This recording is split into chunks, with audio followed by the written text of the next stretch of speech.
नाही ना? हां, तुझ्याकडे नाही, सॉरी, माझ्या लक्षात नाही आलं. बरं, आजच्या सकाळच्या समयी जमलेले सर्व पाळक वर्ग आणि मंडळीचे पदाधिकारी वर्ग व जे ऑनलाईन या अध्ययनाचा लाभ घेत आहे त्या आपणा सगळ्यांना प्रभू येशूच्या गोड आणि सुमधुर नावात मी सलाम सांगतो. प्रियजन हो, आपण हे अध्ययन करीत आहोत आणि हे अध्ययन आपल्या सगळ्यांच्या आध्यात्मिक वाढीसाठी नक्कीच उपयोगी ठरत आहे.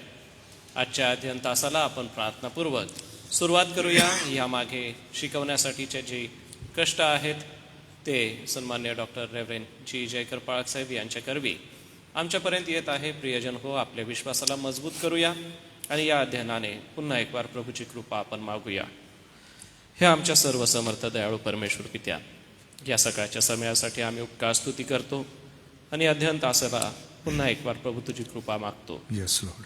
ऑनलाईन आम्ही हे अध्ययन करीत आहोत. अनेक आमचे प्रियजन आहेत की जे या अध्ययनाचा लाभ आपापल्या परिसरात आपापल्या क्षेत्रामध्ये घेत आहेत. आजची होणारी ही अध्ययनाची तासिका प्रभू आशीर्वादाची होऊ दे. जमलेले वडील मंडळांच्याची आम्ही प्रार्थना करतो. प्रभू, जे ओझं प्रभू तुझ्या पवित्र वचनाचं तू या प्रियांना दिलंस त्या ओझ्याला वाहण्यासाठी व त्याचं मार्गदर्शन करण्यासाठी प्रिय प्रभू रेव्हरेंड जी जयकर पाळक साहेबांना तू आपली कृपा पुरवित आहेस म्हणून आम्ही आभार मानतो. प्रार्थना करतो बोलण्यासाठी लागणारी शक्ती आणि बळ आपल्या स्वर्गीय भांडारातून प्रभू तू त्यांना पुरी व आजचा होणारा अभ्यासाचा हा तास आम्हा सगळ्यांसाठी आशीर्वादाचा होऊ दे. ही प्रार्थना प्रभू येशूच्या गोड आणि सुमधुर नावात केली म्हणून तो ऐक. आमेन. मी आपल्या सगळ्यांच्या उपस्थितीमध्ये सन्मान्य डॉक्टर रेव्हरेंड जी जयकर पाळक साहेबांचं स्वागत करतो व पुढील वेळ अध्ययनासाठी मी त्यांच्या हाती वेळ देतो.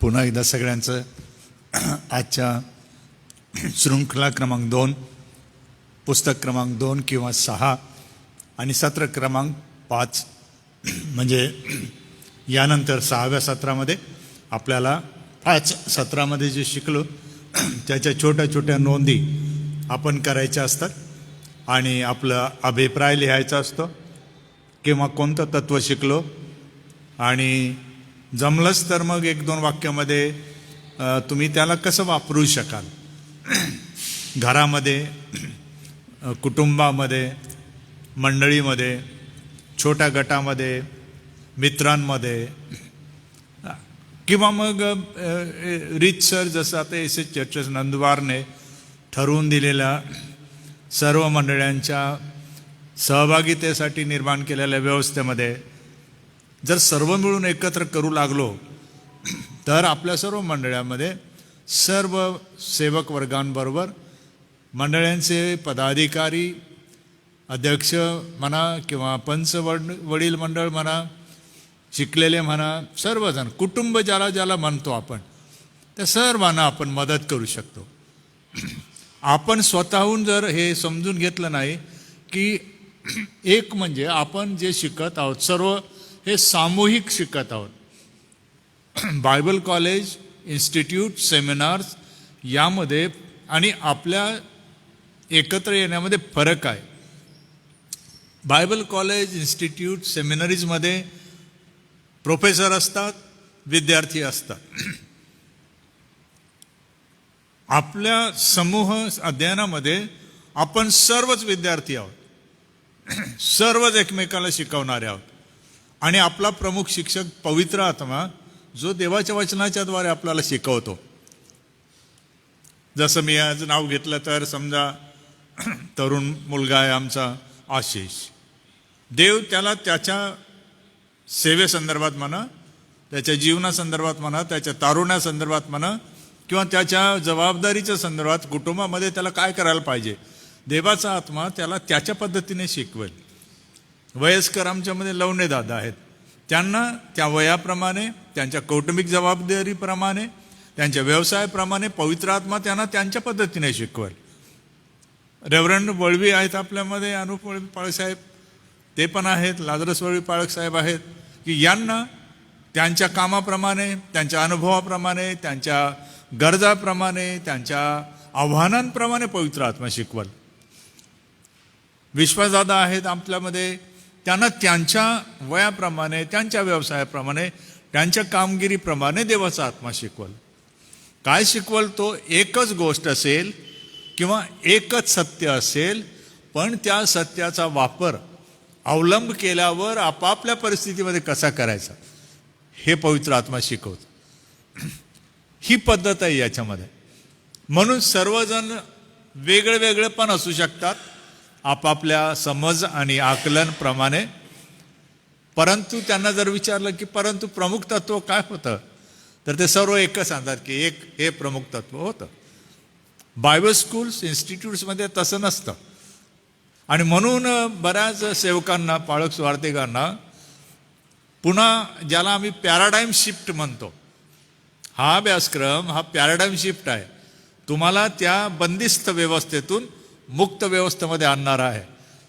मला असं वाटलं की स्वतःला 1 वर्ष मी जरी घेतलं समजून घ्यायला, तरी दररोज जेव्हा पण मी ह्याचं अवलोकन करतो मला खूप आनंद वाटतो.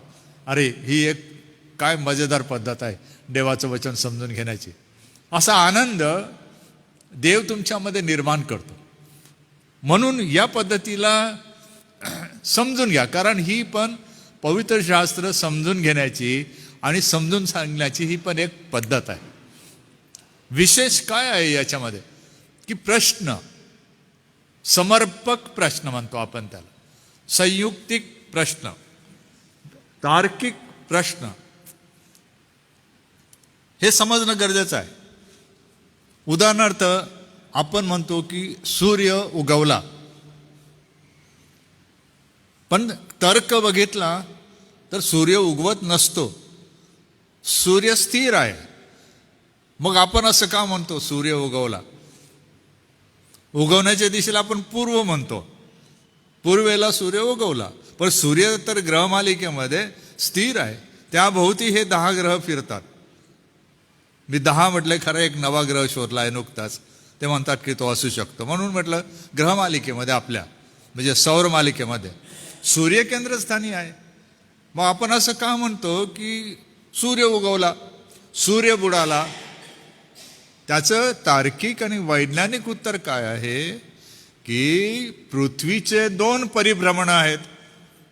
एक स्वतःभोवतीचं परिभ्रमण आणि एक सूर्याभोवतीचं परिभ्रमण. त्या परिभ्रमणाचा परिणाम असा होतो की आपल्याला सूर्य उगवताना दिसतो आणि सूर्य मावळताना दिसतो.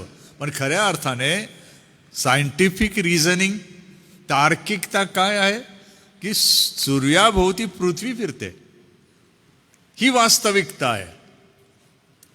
मग लोकांनी असा शब्दप्रयोग का निर्माण केला की सूर्य उगवतो? कारण कदाचित त्यावेळेला पृथ्वीचं परिभ्रमणाचं जे काही जे गणित आहे ते उलगडलं गेलं नसावं, त्याचा शोध लागलेला नसावा. ते चूक नव्हते, कारण त्यांच्या मते सूर्य उगवतो बरोबर आहे, त्यांच्यामध्ये सूर्य मावळतो ते पण बरोबर आहे. परंतु ते अलंकारिक आहे, आपल्याला वाटतं, भासमान आहे ते. आणि आभासी सत्य ह्याला पुन्हा आणि पुन्हा तपासल्याशिवाय, त्याची दुसरी बाजू समजून घेतल्याशिवाय आपण ते स्वीकारू नये. ह्याला इंग्रजीमध्ये म्हणतो आपण व्हर्च्युअल ट्रूथ, आभासी सत्य. सर्वात जास्त आभासी सत्य कोठे सापडतात, कोठे लोक शोधतात, कोठे लोक बघतात? म्हणजे सर्वच चांगले शिकलेले ख्रिस्ती नसणारे कोठे शोधतात? इंटरनेटवर. त्याला व्हर्च्युअल वर्ल्ड असं म्हणतात. तुम्ही बघता, याच्या मागे फक्त एक टणक पडदा लावलेला आहे, दुसरं काहीच नाही आहे. पण मला समोर दिसतं की विमान येत आहे, पण मागे वळून पाहिलं तर काहीच नसतं. स्क्रीन किती छोटा आणि किती मोठा असो, वास्तविकता काय आहे? त्या 1 इंचाच्या पलीकडे जग अस्तित्वात नाही. हे भासमान आहे.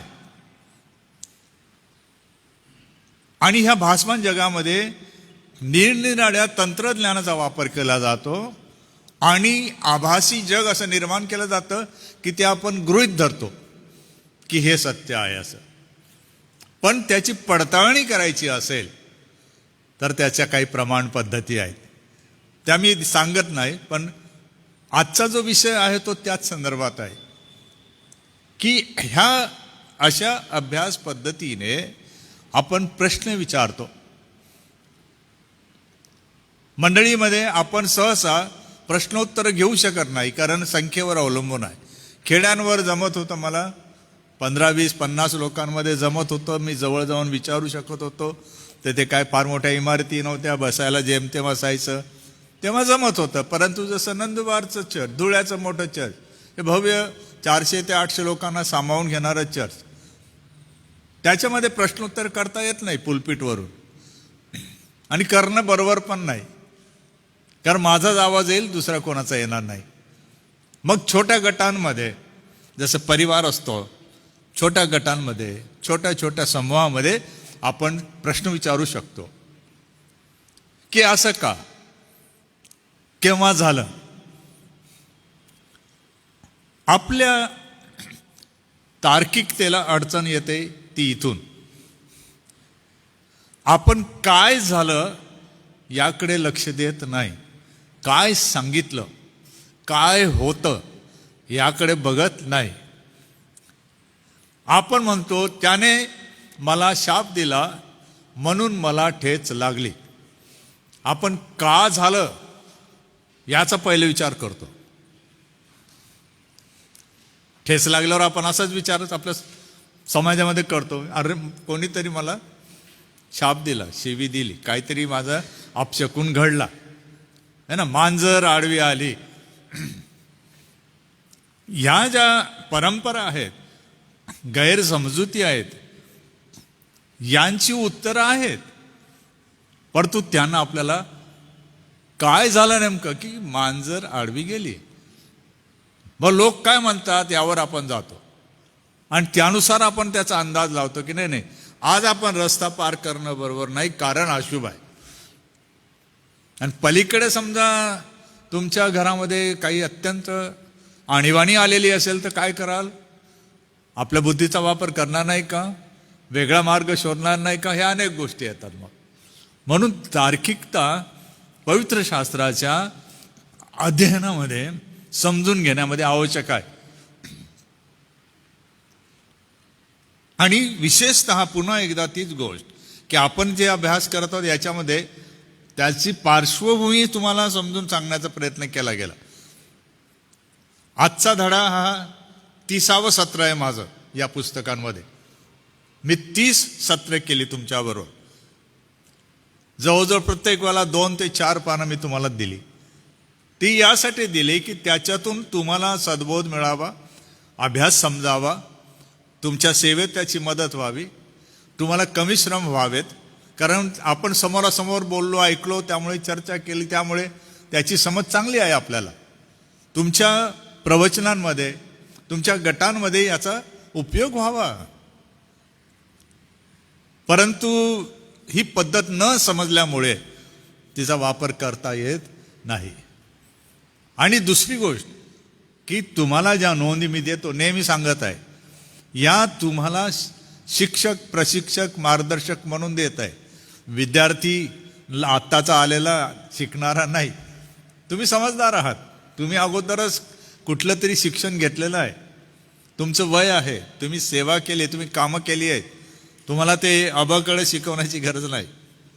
परंतु तुम्हाला जर जे सांगण्यात येतं त्याला तुम्ही जर पुन्हा तपासलं नाही, अभ्यासलं नाही, व्यवस्थित नोंदलं नाही, अनुकरण करायला जाल तर गोंधळ होईल.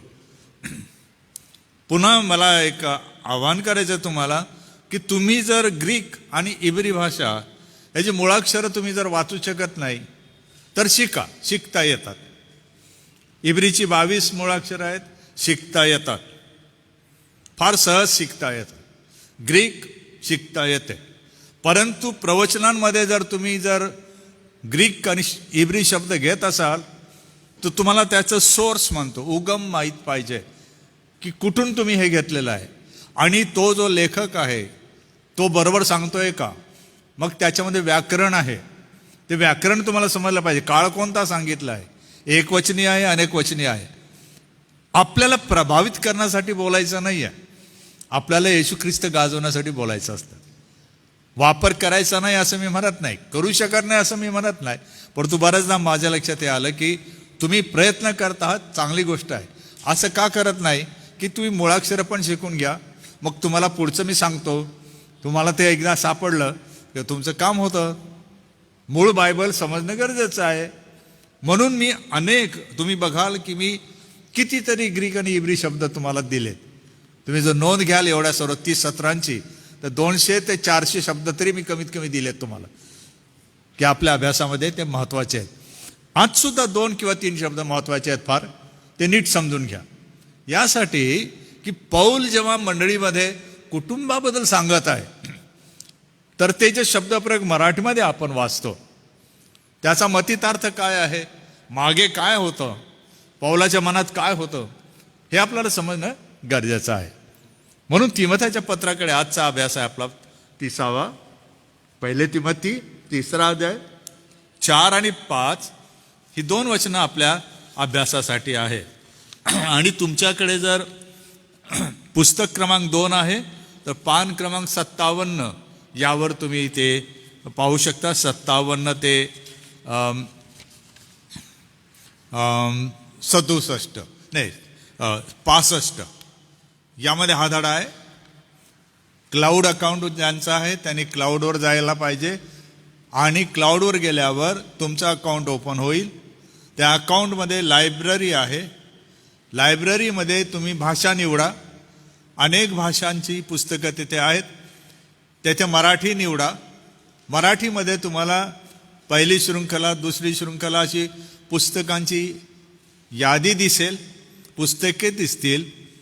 तुम्ही त्यापैकी मग आता शृंखला क्रमांक 2 मध्ये तुम्ही जा, तर तुम्हाला सापडेल की आपला विश्वास पुढील पिढीला सांगणे ही पुढची शृंखला आहे. त्यापैकी 2 मध्ये आपण आहोत कौटुंबिक जीवनाची प्रथम तत्वे शिकत आहोत. असं तुम्हाला पुस्तक सापडेल. म्हणून क्लाउडवर ज्यांचं अकाउंट आहे तुम्ही तेथे जाऊन कृपा करून अशा प्रकारे मराठीत आलेली जी आवृत्ती आहे ती बघा. मी तर विनंती केली मागे आपणाला की आपण छापून घ्या, व्हॉट्सअपला डाउनलोड करा, प्रिंटरकडे जा, छापून घ्या. हे आम्ही छापून घेतली, ही काय पुस्तक रूपात नाही आहे, पण छापून घेतली. पुस्तक क्रमांक 2 छापून घेतलं मागे.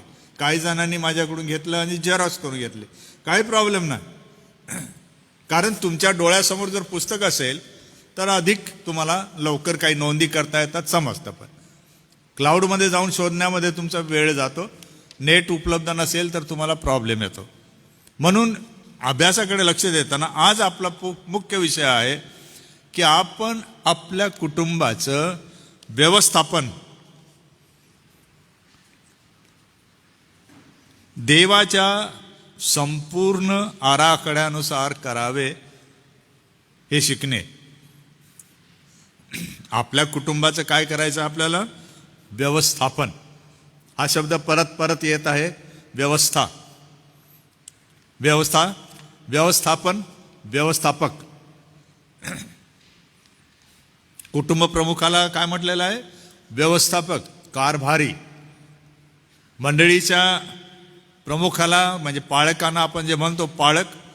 मी मागे अनेकदा ही गोष्ट आहे लेखी नवीन करारामध्ये 1 किंवा 2दा फक्त पौलाने किंवा पेत्राने वापरलेला शब्द आहे, त्याच्याशिवाय कधीच उल्लेख नाही पाळक आहे असं. पाळक जो शब्द मराठीमध्ये इपिसमध्ये आला, पेत्रात आला, तो शब्द, तो मूळ शब्द आहे मेंढपाळ. पण मेंढपाळाच्या मागे जो शब्द आलेला आहे तो म्हणजे मेंढरांना चालवणारा, भरवणारा, काळजी घेणारा. प्रमुख नाही, काळजीवाहक. आणि नंतर त्या मेंढरांना त्यांची लोकर वाढल्यावर त्यांच्या सीझनप्रमाणे मालकाच्या स्वाधीन परत करणारा. मग त्या मेंढरांची लोकर कातरली जाते, ती मालक घेतो, जे काही वर्षभराचं देणं घेणं आहे ते करतो. लोकर कातरलेली मेंढरे परत चारण्यासाठी त्या मेंढपाळाच्या स्वाधीन केलं जातं. अशी ती पद्धत आहे. म्हणून कधी कधी हे समजणं गरजेचं आहे की लेखक नेमकं काय सांगत आहे. शास्त्रामध्ये काय लिहिलं? पहिले तिमोथी 3, 4 आणि 5. आता अगोदर आणि नंतर खूप काही गोष्टी आहेत, या आपण अभ्यासल्या आहेत. क्वालिफिकेशन म्हणतो आपण. साधारणपणे 16 प्रकारची गुणलक्षणं या अध्यायामध्ये पौलाने सांगितली की मंडळीचा प्रमुख म्हणजे अध्यक्ष, ज्याला एपिस्कोप म्हटलं, तो किंवा सेवक म्हणजे डिकन. ते पंच पण नाही, तर पंच हे वडील मंडळामध्ये मोडले जातात, ते आहेत एल्डर्स वेगळे आहेत, डिकन्स वेगळे आहेत, डिकनेसेस म्हणजे महिला सेविका वेगळ्या आहेत. आपण सर्वच सेवक म्हणून घेतो, कारण मराठीत पर्यायी शब्द नाही असं नाही, परंतु सेवक आणि कारभारी याच्यात फरक आहे. पौल तो फरक या गुणलक्षणांच्या द्वारे दाखवतो. परंतु आता आपल्याला कुटुंबाचं व्यवस्थापन आहे म्हणून वचन 3 आणि 4, 5 याकडे लक्ष देऊ. 4 आणि 5 प्रमुख वचन आहे आपल्यासाठी, तेच मी वाचतो. हा जो मंडळीवरती शब्द जर तुम्ही बघितला, या धड्याचा जो मथळा आहे मराठीमध्ये मोठ्या अक्षरामध्ये, ख्रिस्ती मंडळीचे काय कामदार असे शब्द प्रयोग आहे. हे वाचलं होतं की नाही कधी? हे समजण्याचा प्रयत्न केला का की असं का लिहिलं? ख्रिस्ती मंडळीचे खाली दिलेले 16 गुण वैशिष्ट्य असणारे ही जी माणसं, ही ज्या स्त्रिया आहेत, ह्या कोण आहेत? मंडळीचे कामदार. हे लक्षात घ्या. पहिले कामदार असल्यामुळे त्यांना एक काम देण्यात आलेलं आहे आणि त्याला कारभारीपणाचं स्वरूप आणून योग्य प्रकारे आपापल्या गटांची निगा राखणे, त्यांना पुरविणे, त्यांची काळजी घेणे, त्यांचं रक्षण करणे, जोपासना करणे वगैरे वगैरे, त्यांना प्रेम देणे, अशा कितीतरी गोष्टी त्याच्यामध्ये येतात. मी वाचतो आपल्यासाठी. पहिले वचन 4, आपल्या घरची व्यवस्था. पुन्हा शब्द लक्षात घ्या, आपल्या घरची व्यवस्था चांगली ठेवणारा. घरची व्यवस्था प्रमुख शब्द. आपल्या मुलाबाळांना भीड मर्यादेचे वळण लावून त्यांना स्वाधीन ठेवणारा असा असावा. मुलाबाळांना प्रमुख शब्द. ज्याला आपल्या घरची व्यवस्था, परत प्रमुख शब्द, घरची व्यवस्था चांगली ठेवता येत नाही, तो देवाच्या मंडळीचा सांभाळ कसा करील?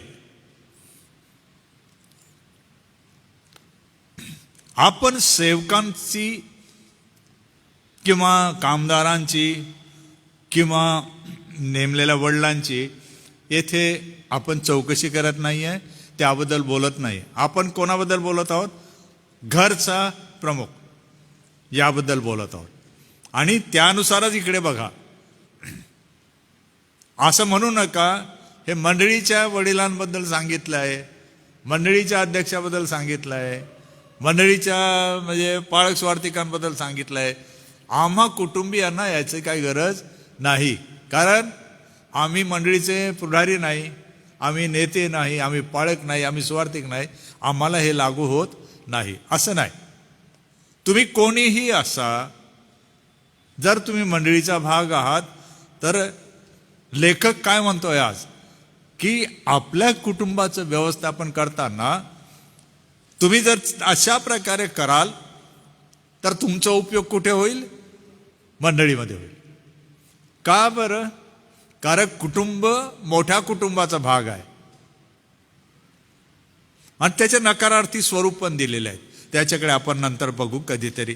परंतु आज आपल्या मुख्य अभ्यासाकडे वळून काही प्रश्न आपल्याला विचारलेले आहेत. मागील जेवढे आपले सत्र केले त्यामध्ये आपण काही गोष्टी केल्या होत्या. पहिला विषय आपल्यासमोर हा येत आहे आज, की जर या काळामध्ये आपल्या लेकरांपर्यंत आपल्याला विश्वास पोहोचवायचा असेल तर आपल्याला तो पोहोचवण्याचा आराखडा तयार करावा लागतो. हे आवश्यक आहे. आता हे शिक्षण आपल्याला बालपणापासून मिळालेलं नाही, मला पण मिळालं नाही, थोडंफार मिळालं माझ्या घराबद्दल, पण पूर्ण जेव्हा मी पवित्र शास्त्र वाचू लागलो आहे, समजू लागलो आहे आता, तर मला हे वाटू लागलं की मला त्या वयात हे समजून दिलं असतं बरं झालं असतं.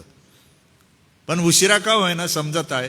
मी देवाचे उपकार मानतो, कारण आपण देवासमोर त्याची लेकरं म्हणून आहोतच.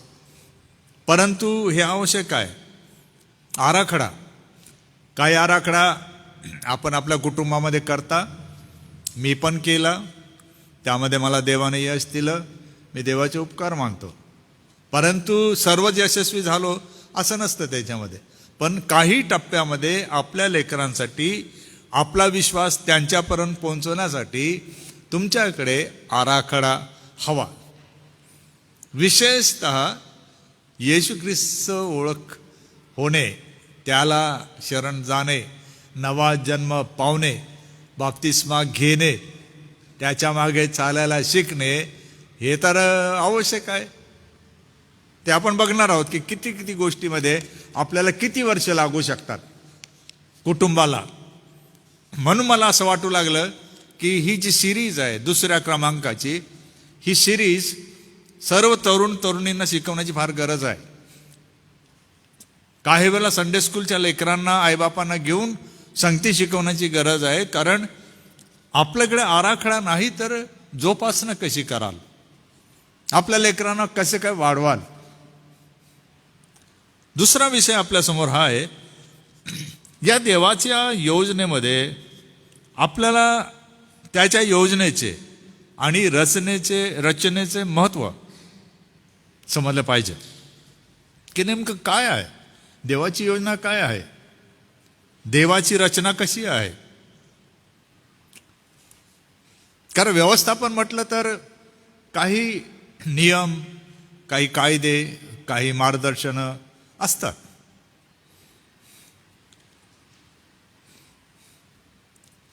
देवाने जेव्हा मंडळी किंवा कुटुंब निर्माण केलं आहे, तर त्याने चालवण्यासाठी काय केलेलं आहे, जबाबदार लोक ठेवलेले आहेत.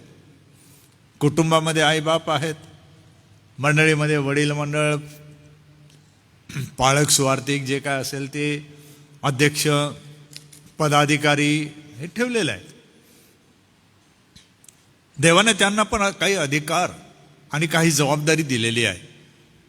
पण आपल्याला हा विषय घ्यायचा आहे पुढे, किंवा विचार करायचा आहे यावर, की काय त्यांना त्यांचे देवाने दिलेले अधिकार आणि देवाने दिलेली जबाबदारी समजते.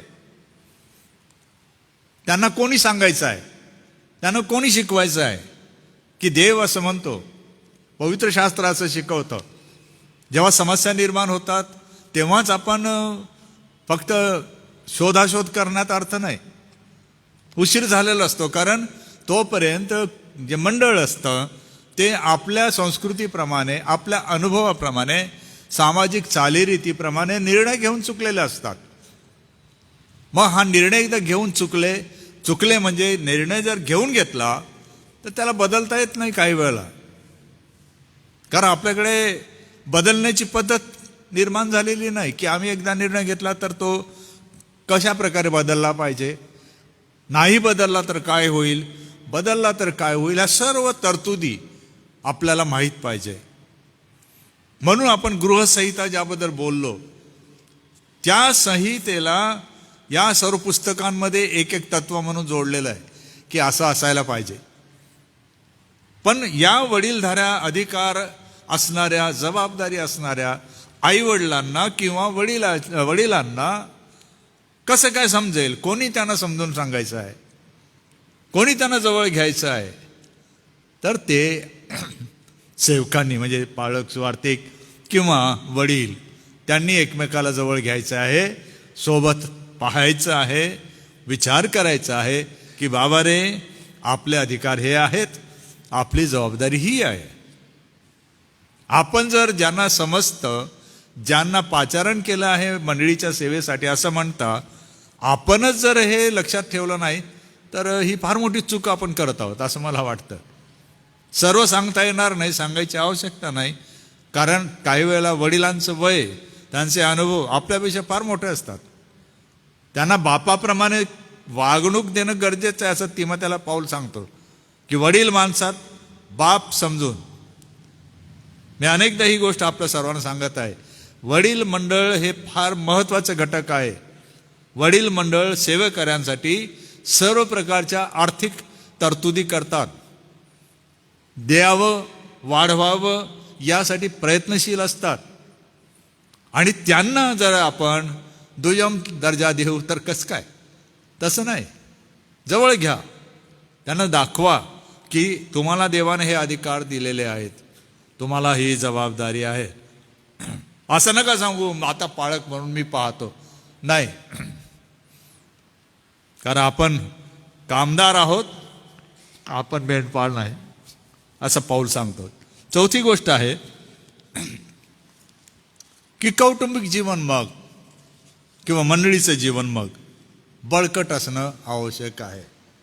जर लेकरांना प्रशिक्षित करायचं आहे, मंडळीला प्रशिक्षित करायचं आहे, तर आईवडिलांचं तसंच मंडळीच्या वडीलधाऱ्या माणसांचं जीवन कसं असायला पाहिजे आहे? मजबूत असायला पाहिजे. मजबूत म्हणजे आपण सर्व कमजोर असू शकतो, पण जेव्हा ते एक उदाहरण होतं की एक काठी सहज तोडता येत होती, पण 5-10 काठ्या एकत्र आणल्या तर त्या तोडता येत नाही. ऐक्य हे बळ आहे.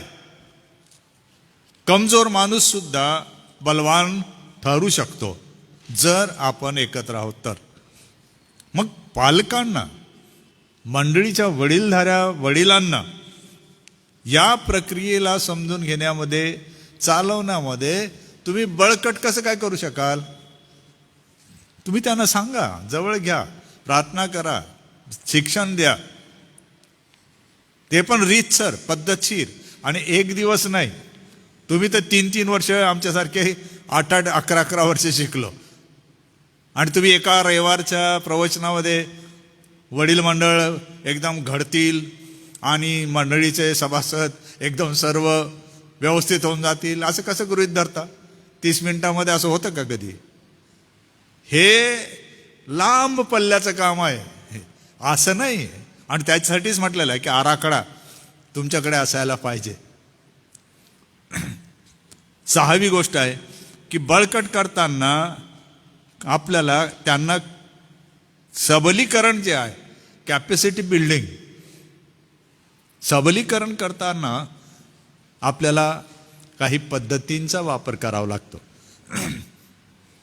आणि हे करायचं असेल तर मंडळीच्या वडीलधाऱ्यांना किंवा आईबापांना त्यामध्ये, प्रक्रियेमध्ये सामील करा, असं पाऊल सांगतो.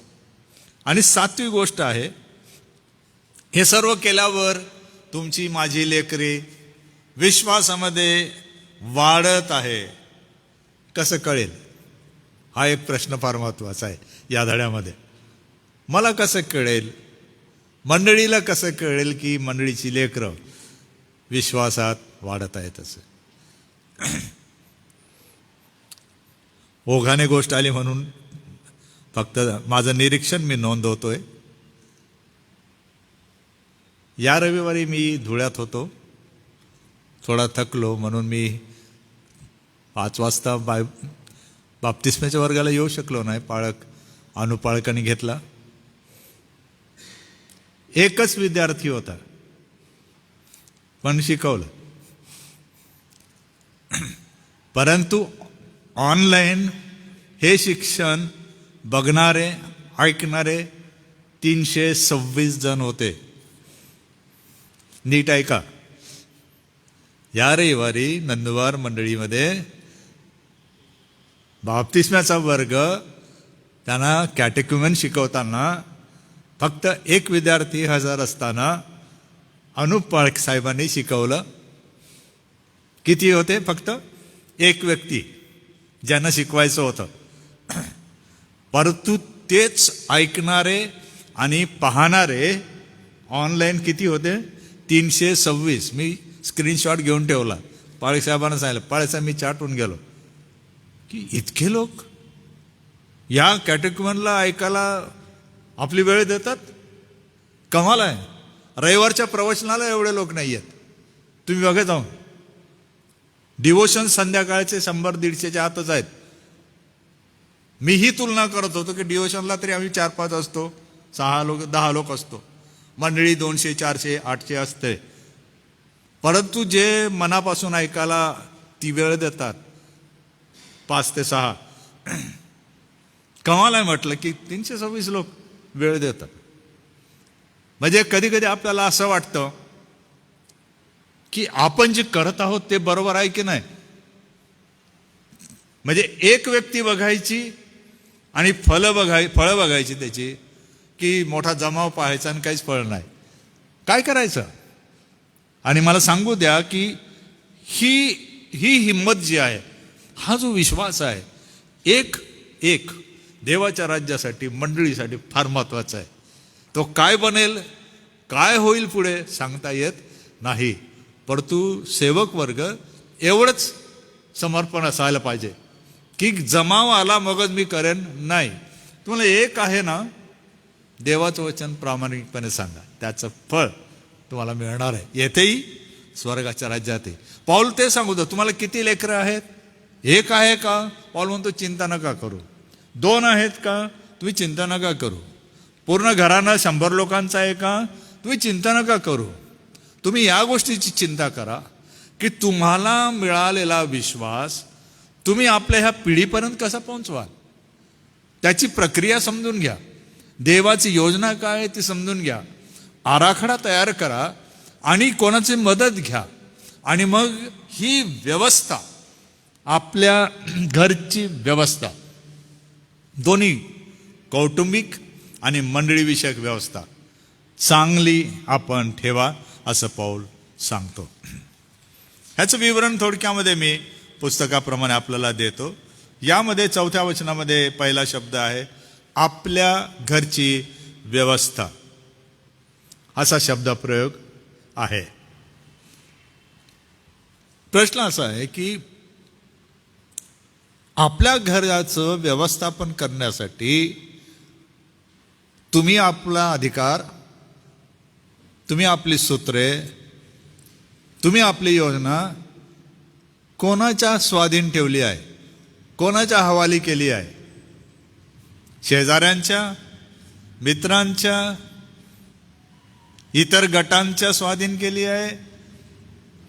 तुमच्या कुटुंबाच्या व्यवस्थेला सांभाळण्यासाठी तुम्ही व्यवस्थापक म्हणून तुम्ही जबाबदार आहात की तुम्ही कोणाची वाट बघता, अपेक्षा करता की माझ्या मुलांची विश्वासामध्ये वाढ होण्यासाठी हे जबाबदार राहतील, मी जबाबदार राहणार नाही, असा विचार करता का? तर पाऊल आपल्याला सल्ला देतो, प्रत्येक कुटुंबाने आपल्या कुटुंबाची व्यवस्था देवाच्या योजनेप्रमाणे पहावी. देवाची योजना काय आहे? आई वडिलांना दिलेली ती जबाबदारी आहे. किमान नव्या जोडप्यांसाठी जर हे शिक्षण आपण देऊ शकलो, पोहोचू शकलो, तर त्यांना 18 वर्षाचा कमीत कमी आराखडा द्यावा लागेल. कल्पना करा तुम्ही, ते मूल वाढून सुदृढ सक्षम तरुणी बनत नाही त्या 18व्या वयापर्यंत. म्हणजे लांब पल्ल्याची ही प्रणाली आहे. बाळ कडू म्हणतात ते पहिलेच 3 महिन्यामध्ये, नंतर 3 वर्षामध्ये. पहिले दूध पिणारं लेकरू, नंतर थान तुटी, त्याला 3 वर्ष म्हणतो आपण.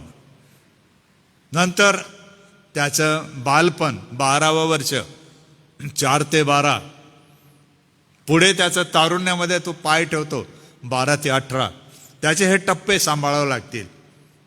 गर्भधारणा होण्यापासून ते 9 महिने, त्यानंतर जन्म देणे, त्या मुलाची जोपासना करणे, त्याला सक्षम बनवणे, शिकवण्याच्या त्याला पद्धती सांगणे, मार्ग दाखवणे, अधिक त्याला विश्वास त्याचा टिकेल यासाठी त्याला प्रशिक्षित करणे, त्याची जडणघडण करणे. याला कोण जबाबदार आहे? कुटुंब प्रमुख. म्हणून लक्षात घ्या, मंडळीमध्ये विविध व्यवस्था आहेत, त्या तात्पुरत्या आहेत, कायमस्वरूपी नाहीत. संडे स्कूल आहे, चांगली गोष्ट आहे. तरुण संघ आहे, चांगली गोष्ट आहे. महिला संघ आहे, चांगली गोष्ट आहे. रविवारी जमता, इतर वेळेला जमता, मंडळी आहे, चांगली गोष्ट आहे. परंतु ही कुटुंबे जी आपल्या घरची जबाबदारी आपण स्वतः पार पाडतात, त्यांच्यामुळे मंडळी सुद्धा जबाबदार बनते, मंडळीला जबाबदार बनवण्यासाठी.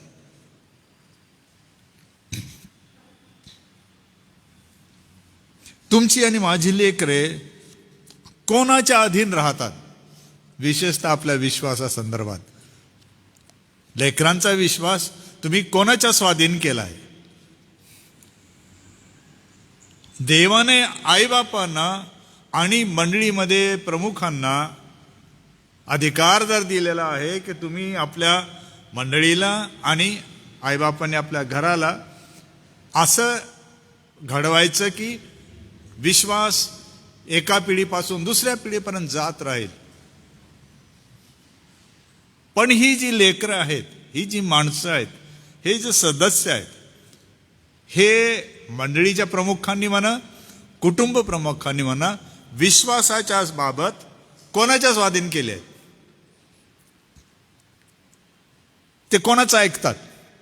विश्वास जेथे येतो की आपण सांगतो की प्रभू येशू ख्रिस्त 1, 2, 3 नवा जन्म असं आपण सांगतो, म्हणजे मंडळी सांगते. मंडळीच्या विश्वास मताला कुटुंबे स्वीकारतात आणि ती कुटुंबे आपल्या लेकरांना ते सांगतात. पण का बरं हा प्रश्न येतो की का बरं ही लेकरे इतरांनी त्यांच्या विश्वासाला घडवावं म्हणून स्वाधीन केले जातात?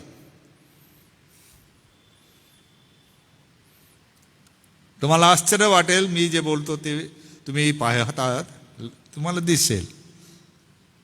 फार थोडी लेकरं आहेत की ज्यांना स्थानिक मंडळी आता आवडते, स्थानिक नेते आवडतात, स्थानिक पाळक आवडतो. तुम्ही प्रामाणिकपणे याचा शोध घ्या. फार थोड्या लेकरांना 40 वर्षांनी ती लेकरं मोठी झालेली असतील तेव्हा भेटल्यावर त्यांनी सांगायला पाहिजे, पाळक साहेब, दादा, काका, मामा, बाबा, तुम्ही सांगितलेलं मी विसरलो नाही, तेव्हा ते तुम्ही लक्ष दिलं होतं आणि केलं होतं. हे ते पौल सांगत आहे. का तुम्ही दिलं सांगून ते अमुक वक्ते येतील त्यांचा ऐका, यूट्यूबवर जा, हे सापडतील, तुम्ही त्यांचा ऐका. जी पुस्तकं, जे लेखक तुम्हाला माहीतच नाही, फार मनोरंजक आहेत, छान वाटतात. तुम्हाला काय वाटतं? खोटे शिक्षक, खोटे संदेष्टे सत्य बोलत नाहीत का? अहो, ते सत्यच बोलतात, पण त्याला वळण वेगळं देतात. हे लक्षात घ्या. ते धादांद खोटं बोलत नसतात. ते सत्याने सुरुवात करतात की येशू ख्रिस्त आहे, आमेन. सगळे म्हणतात आमेन. हे सत्य आहे, हे विधान आहे, हे कन्फेशन आहे, कबुली आहे, येशू ख्रिस्त आहे. पण कोणता? हे जेव्हा विवरण तुम्ही ऐकता तेव्हा तुम्हाला माहीत पाहिजे की शुभवर्तमाने मला काय शिकवतात आणि कोणत्या येशूची घोषणा झाली की ज्यामुळे जग बदललं. विश्वासाचा पाया असा आपल्या पिढीत मजबूत हवा की त्यांची पिढीची पिढी ही त्या विश्वासात जाईल, टिकेल. म्हणून आईबाप किंवा पालक आणि वडील मंडळ किंवा आपले प्रमुख यांनी मंडळीकडे लक्ष द्यायचं आहे. त्यांनी मंडळीला किंवा कुटुंबांनी लेकरांना त्यांच्या विश्वासात वाढण्यासाठी कधीही इतरांच्या स्वाधीन करू नका. हे लक्षात ठेवा. त्यांना शोध घेऊ द्या, सत्य समजू द्या. त्यांना कळणार नाही, हरकत नाही. तुम्हाला कळणार नाही, हरकत नाही. पण कोणीतरी तुम्हाला मदत करायला चांगला देवाचा दास सापडेलच, देव पाठविलच. आणि नाही कोणी भेटलं तुम्हाला तर देव तुम्हाला त्याचा अर्थ लावून देईल. तुम्हाला तो मार्गदर्शन करेल, स्वप्नाने, दृष्टांताने, पवित्र आत्म्याने, पवित्र शास्त्राने तुम्हाला तो देईल, तुम्ही घाबरू नका, ते देतो. काल एका मोठ्या व्यक्तीबद्दल मला कळलं, फार कठीण परिस्थिती आली, पाळकांकडे गेली, पाळक त्या प्रश्नाचं उत्तर देऊ शकले नाही, निराश झाले. इतकं निराश की म्हणजे काय सांगावं. पाळक त्यांच्या घरी यायचे, दरवाजावर यायचे, बेल वाजवायचे आणि सांगायचे मी आलो पण मला काही उत्तर सापडत नाही, मी नंतर येईन. असं काही दिवस झालं. एका दिवशी पाळकाने सांगितलं, म्हणे सर मी इथे जेव्हा आलो तेव्हा मी काय पाहिलं, तुमच्या आंब्याच्या झाडाला आंबे लागलेले होते. काही लोक सहज तोडत होते, तिथे दगडं काठ्या पडलेलं पाहिलं आणि त्यांच्या जीवनाचा तो विषय होता. फलवान ख्रिस्ती जीवन ज्याचं आहे त्याला काही घाव सोसावे लागतात. आंब्याच्या झाडाचं काम आहे आंब्याची फळ देणं, तेही ऋतुमानाप्रमाणे देणं. कोण तोडत आहे, कसं तोडत आहे, काय करत आहे हे महत्त्वाचं नसतं. त्या झाडाला माहीत आहे की जर माझ्या मालकाने सहज तोडलं नाही तर ओरबाडून घेतील, दगडं मारतील, काट्याने मारतील, कसं तरी करतील. असं तो पाळक त्या बाईला, त्या माणसाला म्हणाला. आणि या कुटुंबाचं रक्षण झालं. नाही तर ते इतके निराश झाले होते की इतके चांगले, इतके शिकलेले, इतकं पैसा देणारे, आणि काही वेळा लोक त्यांना तुच्छ वागवत होते. असतं असं. हे का घडतं? कारण जेव्हा आपण आपल्या लेकरांना आपल्या विश्वासामध्ये अधीन ठेवतो की बेटा मी सांगल ते आपला विश्वास आहे. हे केव्हा सांगू शकता आपण? पौल म्हणतो जर तुम्हाला माहीत आहे तर. तुम्हाला माहीत नाही, तुम्ही सांगू शकणार नाही. मी कोणाला म्हणजे वाईट अर्थाने सांगत नाहीये, पण मी यासाठीच विनंती करतो की संगती या, बसा, चर्चा करा, विचार करा. जसं बाप्तिस्माचे वर्ग आहेत, सांगतो मी, या, बघा, ऐका, मदत करा, काही अडलं तर सांगा. पण तुम्ही आणि मी जर एकत्र आलोच नाही, एक संघ आपण बनलो नाही, मंडळीची जबाबदारी म्हणा, कुटुंबाची जबाबदारी म्हणा, ही पार पाडण्यासाठी विशेषतः विश्वासाच्या बाबतीत है ना, आवश्यक आहे कोणीतरी बघणं, कोणीतरी येणं, कोणीतरी सांगते राहणं. विशेषतः मंडळींची जबाबदारी ज्यांच्यावर आहे त्यांनी. कालची मजेदार घटना होती एक. कालच्या सायंकाळी रेकॉर्डिंग करताना पाळक साहेब पिन लावायलाच विसरून गेले, ऑडिओ पिन लावलीच नाही. मी तिकडे समोर बसलो तर माझ्या एकदम लक्षात आलं है ना. समजा मी पण तल्लीन होऊन गेलो असतं, आम्हाला काय वाटलं असतं, बरोबर आहे, बरोबर आहे, बरोबर आहे. एकदम माझ्या लक्षात आलं, उठलो, पाळेसाहेब आले, पिन लावली, ऑडिओ क्लिअर झालं हे ना. हे काय होतं, आपण एकमेकाला सहाय्य करू शकतो, असं काही नाही. छोटं मोठं त्याच्यामध्ये काही नसतं. मी मंडळीसाठी करत आहे, मी कुटुंबासाठी करत आहे, मी जबाबदार आहे. कशाला?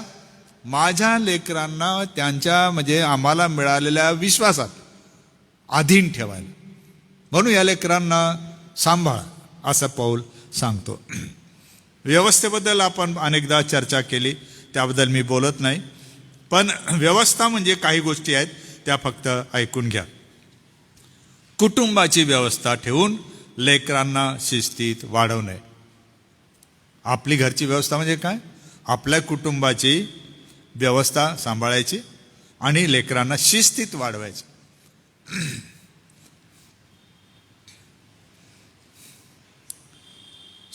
विशेषतः जर तुम्ही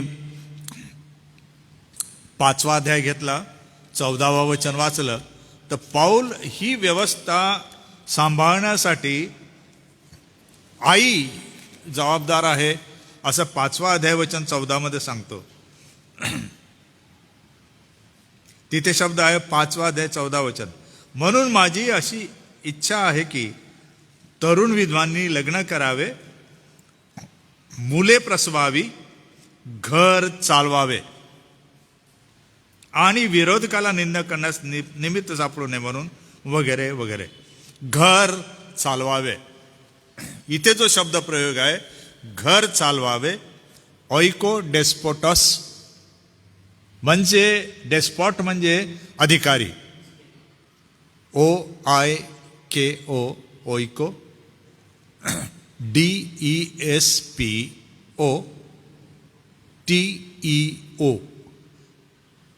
डेस्पोटिओ. ओइको म्हणजे घर, डेस्पॉट म्हणजे अधिकारी, चालवणारा, व्यवस्था सांभाळणारा, शासक. जर कुटुंब व्यवस्था सांभाळायची असेल तर आईला शासक बनवा. तिला जमत नाही शिकवा, तिला ते करण्याचं स्वातंत्र्य द्या. म्हणजे तुमचा जो विश्वास आहे ते लेकरांपर्यंत जायला जी शिस्त हवी आहे ती मिळेल. मग आता हा प्रश्न उभा राहतो की मग जर आईला येत नाही तर काय कराल? आईला जर विश्वास माहीत नाही, म्हणजे काय आपण विश्वास ठेवतो ते माहीत नाही तर काय करायचं? मग हे प्रश्न पौलाच्या समोर त्यावेळेच्या मंडळीत होते. आणि काय वेळेला महिला कदाचित फेलोशिपमध्ये उभा राहून सांगत असतील असं आहे, तसं आहे, तसं आहे, तसं आहे.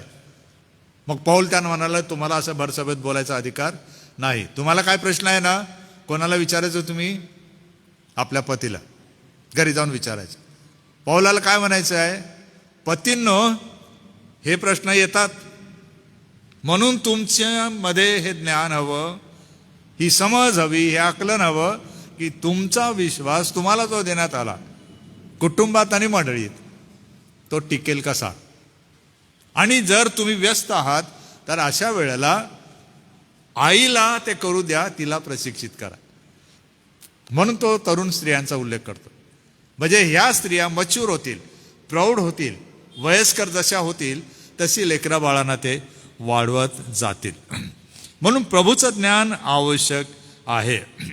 तिसरी महत्वाची गोष्ट आहे की अंमलबजावणी करण्यासाठी आपल्याला काय करायला पाहिजे असं पौल म्हणतो. तो म्हणतो मंडळीमध्ये आहेत काही गरजा, पण मग असं जर तुम्हाला वाटतं की लग्न झालेल्या विधवा म्हणा किंवा लग्न झालेल्या तरुण कुटुंबातली महिलांनी असं करायचं असेल तर तुमच्याकडे काय योजना आहे असं पौल विचारतो. म्हणून CMMचा अभ्यास करणाऱ्यांनी एन्सायक्लिकल 9 समजणं फार गरजेचं आहे. फर्स्ट सेंचुरी चर्च, पहिल्या शतकातील मंडळी 2 क्रमांक, कॅरिग्मॅटिक चर्च, सुवार्थ प्रसार केंद्र ठरणारी मंडळी क्रमांक 4 आणि गॅदरिंग क्रमांक 9. तेथे पौलाने काही शब्द प्रयोग केलेले आहेत, त्याचा अभ्यास आहे की कुटुंबामध्ये शिक्षण कसं असतं. म्हणून हा विचार माझ्या डोक्यात सतत मला म्हणजे भेडसावत आहे की हे कसं करता येईल. तुम्हाला आठवतं का की डॉक्टर राजेश बसाव्यांच्या घराचं उद्घाटन झालं तेव्हा त्यांनी हॉलबद्दल काय सांगितलं की हा हॉल लेकरांच्या म्हणा कोणाच्या म्हणा शिक्षण प्रशिक्षणासाठी आपण वापरू. ती जी संकल्पना आहे ती चर्चेमध्ये आली त्यांच्या आमच्याबरोबर सरांबरोबर पण, राजेश पळवी सरांबरोबर पण. त्यांच्या लक्षात आलं की आपण काही जे सधन कुटुंब म्हणतो आपण, ज्यांच्याकडे थोडाफार पैसा आहे, आवक आहे, त्यांनी काय करायला पाहिजे की 2-4 लोकांना बोलवायचं, फेलोशिप करायची, थोडं खानपान करायचं आणि ज्याला ह्या गोष्टी येतात म्हणजे प्रेषित त्यावेळेला किंवा प्रेषितांचे जे प्रतिनिधी होते ते जसं तिमोथी सारखे, त्यांनी जाऊन तेथे शिकवायचं, आनंद घ्यायचा, फेलोशिप पण करायची आणि परत यायचं. ते गॅदरिंग, त्याच्यामध्ये 3 महत्वाचे शब्द आहेत. मग मील, मीटिंग आणि गॅदरिंग. भोजन, एकत्र येणे आणि सहवास.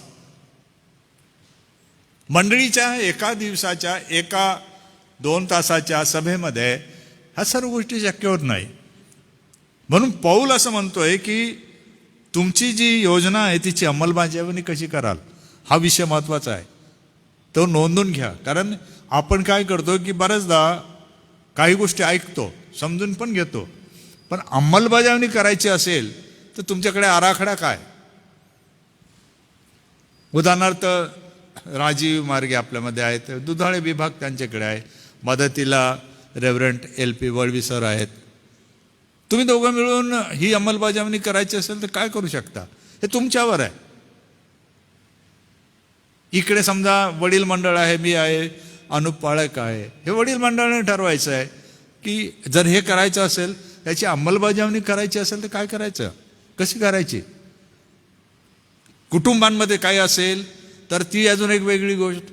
काय पती पत्नीला बोलवायचं, 2-2, 4-4 कुटुंबांची भेट घ्यायची, त्यांना एकत्र बसवायचं आणि त्यांना सांगायचं, ही अंमलबजावणी कशी करता येईल. कारण एवढ्या मोठ्या मंडळीमध्ये आपण जर नंदुरबारचाच विचार केला, 360-390च्या जवळपास कुटुंब जर असतील तर एवढ्या कुटुंबांना एका वेळेला एकत्र आणणं शक्यच नाही, एका दिवसामध्ये पण शक्य नाही. मग आपल्यासमोर तर गंभीर विषय आहेत की आपला विश्वास इतरांपर्यंत, म्हणजे आपल्या लेकरांपर्यंत पोहोचवायचा असेल तर आपल्या कुटुंबाचं व्यवस्थापन आपल्याला करायचं आहे, हे मान्य. पण अंमलबजावणी कशी करायची, त्याला स्ट्रॅटेजी, जे तुमच्या अभ्यासामध्ये येतं की इम्प्लिकेशन्स, तुम्ही हे शिकलात ते कसं पार पाडाल. आणि तिथेच अडचण येत आहे. या अभ्यासामध्ये आपला हा शेवटला अभ्यास आहे आजचा इथला, पण या अभ्यासाचं सारांश मी तुम्हाला परत एकदा सांगतो की मी तुम्हाला माझे पेपर दिले ते बघा, त्याच्यात हे सर्व दिलेलं आहे. ते संपूर्ण मंडळांसाठी केलेलं आहे, मी एकट्या नंदुरबारसाठी नाही आहे ते बघा, त्याचं सॅम्पल घ्या. कारण जसं मंगळवार गुरुवार आपला अभ्यास होता, सोमवार ते शुक्रवार आपण मनन करतो सायंकाळी, बुधवारी 10 वाजता, हे तर ठरवलेलं आहे.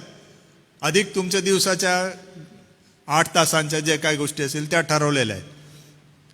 पण या करताना मग सर्व मिळून सामूहिकरित्या सर्व मंडळांना ह्याचा फायदा कसा देता येईल, तर हे तर आपण आपापल्या जागी वडील मंडळाला हाताशी धरून करावं लागेल ना. एक आहे आदेश, दुसरा आहे कृती. प्रत्येक ठिकाणी नियोजन तुमचं वेगळं वेगळं राहू शकतं. म्हणून सर्वात मोठं आव्हान आहे की हे व्यवस्थापन आपण कसं करावं. शेवटली महत्त्वाची गोष्ट म्हणजे ह्याचा फायदा काय होईल असं जर आपण करतो. समजा आजपासून 18 वर्षे आजच्या जन्मलेल्या मुलाला, आईबापाला जर आपण मार्ग दाखवतो किंवा आजच्या मंडळीच्या वडिलांना जर हे करायला सुरुवात करतो तर किती काळ लागेल असा विचार केला तर माझ्या माहितीप्रमाणे कमीत कमी 3 ते 5 वर्ष वडील मंडळाला लागू शकतात. देवाची योजना समजून, त्याचा आराखडा तयार करून त्याला राबवण्यासाठी ते स्वतः पण सक्षम व्हायला पाहिजे. नाही तर त्यांच्यावर ओझ होऊन जाईल, त्यांना त्रास होईल. कारण त्यांचं वय, त्यांना असणारे काही वेळेला आजार, त्यांची मर्यादा आहे. निर्णय प्रकारच्या मर्यादांना त्यांना तोंड द्यावं लागतं. काही सेवक वर्ग रिटायर झालेले आहेत, त्यांच्या मर्यादा आलेल्या आहेत, कामाच्या मर्यादा आहेत. कारण आपण नोकरीवर नाही, त्यामुळे आपल्याला पुष्कळ नोकरीचे अधिकार नाहीत. किंवा मग जे आहेत कामावर, त्यांना त्यांचा भाग 3 वर्षात 5 वर्षात जर डेव्हलप करायचा असेल तर त्यांना तेवढी 3 वर्षाची 5 वर्षाची योजना पाहिजे. कसं करायचं तुम्ही ते बघा आणि त्याप्रमाणे तुम्ही विचार करा की तुम्हाला हे लागूकरण करायचं असेल तर काय काय करता येईल. पण शेवटली महत्त्वाची गोष्ट ही आहे की कुटुंब आणि मंडळीला आपण जे गृहसंहिताबद्दल बोलत आहोत की गृहशिक्षण आणि वर्तन शिक्षण, ह्या 2 विषयांवर आपल्याला त्यांना मार्गदर्शन करायची आवश्यकता आहे. मार्गदर्शन करणारे आपल्या गृहव्यवस्थेमध्ये परिपूर्ण असतील असं नाही, पण ते कसे असावेत ते दिलेलं आहे. या 16 लक्षणांना सांगितलेलं आहे की तुम्हाला असं असावंच लागेल तेव्हा तुम्ही इतरांना सांगू शकाल, हे तर निश्चित आहे. मग हा अभ्यास संपवताना मी हे आव्हान आपल्यासमोर ठेवत आहे की पौल सांगतो की तुम्हाला जर असं करायचं असेल तर मग तुम्ही अदृश्य असणं गरजेचं आहे. एका स्त्रीचा पती नेमस्त, स्वस्थ चित्त, सभ्य, अतिथीप्रिय, निपुण शिक्षक असा असावा. तो मद्यपी व मारका नसावा, तर सौम्य, भांडण न करणारा, द्रव्यलोभ न धरणारा, आपल्या घरची व्यवस्था चांगली ठेवणारा, आपल्या मुलाबाळांना भीड मर्यादेचे वळण लावून त्यांना स्वाधीन ठेवणारा असा असावा. ज्याला आपल्या घरची व्यवस्था चांगली ठेवता येत नाही तो देवाच्या मंडळीचा सांभाळ कसा करील? त्याने गर्वाने फुगून जाऊन सैतानाप्रमाणे शिक्षेत पडू नये म्हणून तो नवशिका नसावा. त्याची निंदा होऊ नये व त्याने सैतानाच्या पाशात पडू नये म्हणून त्याच्याविषयी बाहेरच्या लोकांनीही चांगली साक्ष दिलेली असावी. तसेच सेवकही गंभीर असावे, दुतोंडे, मद्यपानासक्त व अनितीने पैसा मिळवणारे नसावे. विश्वासाचे रहस्य म्हणजे आपण ज्याबद्दल बोलत आहोत त्या विश्वासाचे रहस्य शुद्ध विवेक भावाने राखणारे असं असावे. त्यांचीही अगोदर पारख व्हावी आणि अदृश्य ठरल्यास म्हणजे या गोष्टी त्यांच्यामध्ये आढळल्या नाहीत तर त्यांनी सेवकपण म्हणजे मंडळीचे संचालन करावे. तसेच स्त्रिया गंभीर असाव्या, चहाड नसाव्या, नेमस्त, सर्व गोष्टीविषयी विश्वासू असाव्या. सेवक हा एका स्त्रीचा पती असावा. ते आपल्या मुलाबाळांची व घरची व्यवस्था चांगली ठेवणारे असावे. कारण ज्यांनी सेवकपण चांगले चालविले ते आपणासाठी चांगली योग्यता आणि ख्रिस्त येशूवरील विश्वासात फार धैर्य मिळवतात. पौलाचा सारांश असा. तुम्ही सेवक म्हणजे डिकन समजा किंवा तुम्ही स्वतःला पाळक स्वार्थिक समजा. तो म्हणतो माझी इच्छा आहे तुमचं सेवक पण चांगलं असावं. का? कारण जे असं करतात ते आपणासाठी चांगली योग्यता मिळवतात. ही ख्रिस्तापासून मिळणारी योग्यता आणि विश्वासात धैर्य. का बरं? म्हणजे लेकरा बाळांना तुम्हाला तो विश्वास सुपूर्द करता येईल म्हणून ही ठेव आहे तुम्हाला दिलेली. आणि हा असा आव्हानाचा धडा आज आपण येथे संपवत आहोत. कदाचित आता हा महिना आपला दुःखसणाचा महिना सुरू होत आहे, त्यामुळे अजून पुढचा बुधवार 14 येणार आहे, राखीचा बुधवार आहे. आपण ठरवूया नंतर अध्यक्षांना विचारून की काय करायला पाहिजे. आणि माझी विनंती आहे की एक 5-10 मिनटं आपण जर थांबलात, 1-2 गोष्टी आहेत छोट्याशा, सूचना वजा आहे त्याप्रमाणे व्हायलाच पाहिजे असं नाही, परंतु आपण थोडंसं जर चहा घेता घेता विचार केला तर बरं होईल. पुन्हा एकदा आपल्या सर्वांचे मी मनापासून आभार मानतो. आपली घरची व्यवस्था आपण चांगल्या प्रकारे सांभाळावी, ठेवावी म्हणून पौल तिमोथेला मार्गदर्शन करतो, जे आज आपल्याला पण तो करतो. या नोंदी मी PDF मध्ये तुम्हाला टाकून देईन. तुम्ही त्या वाचू शकता, अभ्यासू शकता, बदल आणू शकता, पुस्तकाप्रमाणे त्यामध्ये घडवू शकता. देव तुम्हाला आशीर्वाद देव. परत 30 आपली सत्र मी पूर्ण केली आज. तुम्हाला त्याच्या सर्व नोंदी आहेत. माझी विनंती आहे की ते तुम्ही छापून तुम्ही फाईल करून घ्या, तुम्हाला काम येईल. Thank you very much. Thank you sir. आजच्या या सुंदर अध्ययनासाठी मी प्रभूला धन्यवाद देतो. आपल्या घरची व्यवस्था या विषयावर विश्लेषण आज पुन्हा एकदा झालेलं आहे आणि खरोखर देवाने आम्हाला आज आशीर्वादित केलेला आहे. यावेळेस काही सूचना आहे. संध्याकाळी ऑनलाईन प्रार्थना मनन होईल, त्यावेळेस रेव्हरंट LP वळवी पाळक साहेब वचनाची सेवा करतील. दुधळे शिवार चर्चला 6 ते 6:30 प्रार्थना मीटिंग होईल आणि त्या ठिकाणी देखील दुधळे शिवार चर्चच्या सभासदांना सर्वांना आमंत्रण आहे. यावेळेस मी पुन्हा आदरणीय डॉक्टर रेव्हरंट पाळक साहेब यांचे आभार मानतो. उपस्थित मान्यवर आहे सचिव आहे, उपस्थित ऑनलाईन जे बघत आहे त्यांचे देखील मी आभार मानतो. यावेळेस मी विनंती करतो की आदरणीय रेव्हरंड सॅमसन जयकर पाळकसाहेब पुढे येतील, शेवटची प्रार्थना करतील आणि प्रभूची प्रार्थना आपण म्हणणार आहोत आणि आशीर्वाद देखील रेव्हरंड सॅमसन जयकर पाळक देतील. प्रार्थना करू. आमच्या थोर आणि कृपाळू परमेश्वर देव बापा, आभार मानतो आम्ही, तुला धन्यवाद देतो आजच्या या अभ्यास सत्राबद्दल. पुन्हा एक वार तुझ्या दासाच्या द्वारे तिमोथेच्या जीवनावरून पौलाने लिहिलेल्या मार्गदर्शनानुसार आज जे अत्यंत महत्त्वाचं शिक्षण आज आम्हा सर्व दासांसहित सर्व मंडळांना तू देवबापा दिलंस, जे आज आम्ही या मंदिरामध्ये हजर आहोत आणि ऑनलाईन आज जे तुझे दास आणि प्रिय मंडळी देवबापा सहभागी झालेले आहे, त्या सर्वांना देवबापा आज विशेष प्रकारचं एक नवीन मार्गदर्शन तू दिलंस.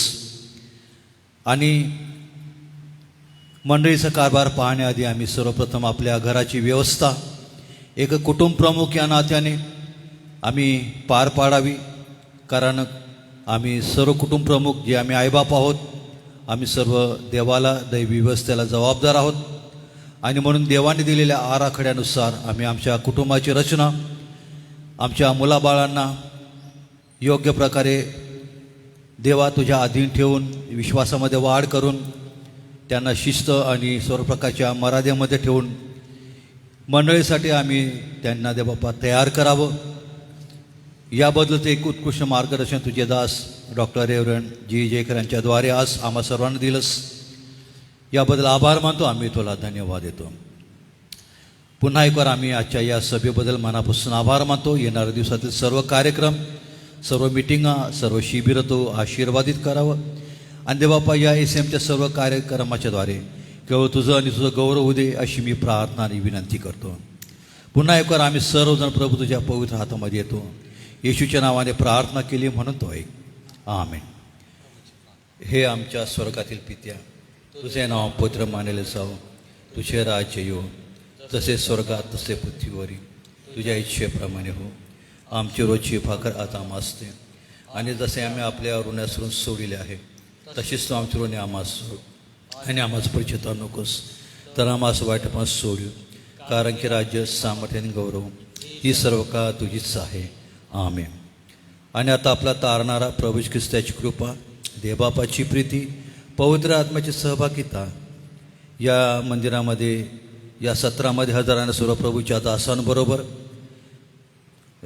रेव्हरंड डॉक्टर जयकर यांच्याबरोबर, एस ए चर्च आमचे सर्व अध्यक्ष आणि पंचपुढारी, पाळक वर्ग यांच्याबरोबर, ऐकणाऱ्या सर्व ऑनलाईन श्रोत्यांबरोबर आणि देवाची निवडली सडाशी याचबरोबर आता आणि सदा सर्व काळपर्यंत असो. आमेन.